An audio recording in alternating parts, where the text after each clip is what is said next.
The first advertisement for the Ouija board was in 1891. They were known as the talking board or a spirit board in early Victorian times, and they were used by spiritualists as a way to contact the dead. At first it was only a planchette, which is the triangle piece that moves on the board to the letters, and it had a little circle in the center and a place for a pencil. And the idea is that it was actually more about automatic writing. The problem is it took a long time, and it was kind of boring, because even when we're talking to the afterlife, we are impatient. Charles Kennard and Elijah Bond were two of the people that were putting the Ouija board together as a business proposition, and Elijah's sister-in-law was the one who was using the board and asked it what it would like to be called. Oui is French for yes, and ja is German, also for yes. So essentially, it's the yes yes board. I'm gonna call it that from now on. It's the spooky, magical yes yes board. The other story is that Elijah thought Ouija was Egyptian for good luck. For the first year, it was actually known as the Egyptian Luck Board, and they were sold for $1.50. It was also advertised as proven at the patent office. Helen actually was the one who brought it into the patent office as well, and the officer was so impressed with the reading, the fact that the Ouija board was able to tell him his name when there's no way that Helen could have known it. Of course, she could have researched it technically, but it would have been random as to who was at the office. So anyway, the officer was convinced. He apparently went pale, all the blood drained from his face, and he issued the license for the patent on February 10th, 1981. Nope. On February 10th, 1891. William Fold, whose name is on the modern day Ouija board, was an employee of the company and a stockholder. By 1893, he was running the company. Apparently, when one of the shipments went missing, he consulted the Ouija board and it told him that it was in Ohio. And it was.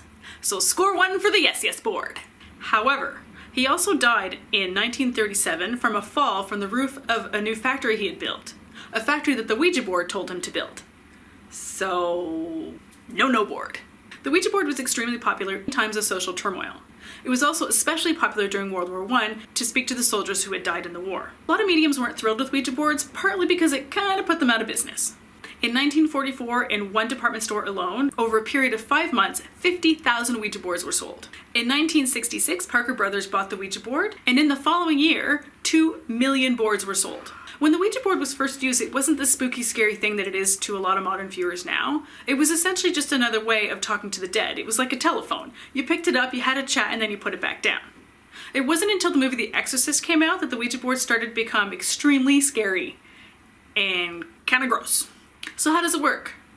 Some people believe the Ouija is a way of connecting with your subconscious to give yourself messages, and it's called the idiometer effect, and it's the idiometric effect.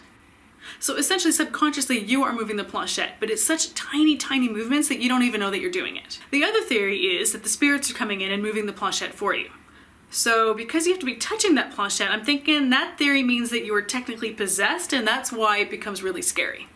I feel like I'm missing something. Should have consulted the Ouija board.